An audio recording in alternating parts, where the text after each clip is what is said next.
నేను అప్పుడప్పుడు ఎవరన్నా పోయినప్పుడు శ్మశానానికి పోయి వెంటనే అక్కడ ఉన్నవాడు అక్కడ గుంటలో పెట్టిన వాళ్ళ మీద మట్టేసి ఎమ్మటే రాను. అక్కడ ఉన్న పుర్రెల్ని ఎముకలన్నీ అబ్జర్వ్ చేస్తా. ఏందిరా అన్నయ్య అయ్యా లేదు మాకు వైరాగ్యం బోధిస్తున్నాం అనుకోవద్దు. దేవునికి స్తోత్రం. పెద్దగా చెప్పండి. ఏందిరయ్యా మమ్మల్ని ఏదో వైరాగ్యంలోకి తీసుకెళ్తున్నాం, విరక్తిలోకి తీసుకెళ్తాం అనుకోవద్దు. వాస్తవం చెబుతున్నా. అక్కడున్న పుర్రెల్ని చూసి ఏం మాట్లాడుకుంటానంటే, ఈ పుర్రె ఒకప్పుడు మనిషే, ఈ పేటలో బతికినోడే.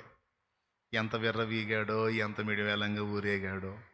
అసలు ఈ శ్మశాన స్థలిలో ఈ విధంగా ఉంటానని ఇతడు అనుకున్నాడా?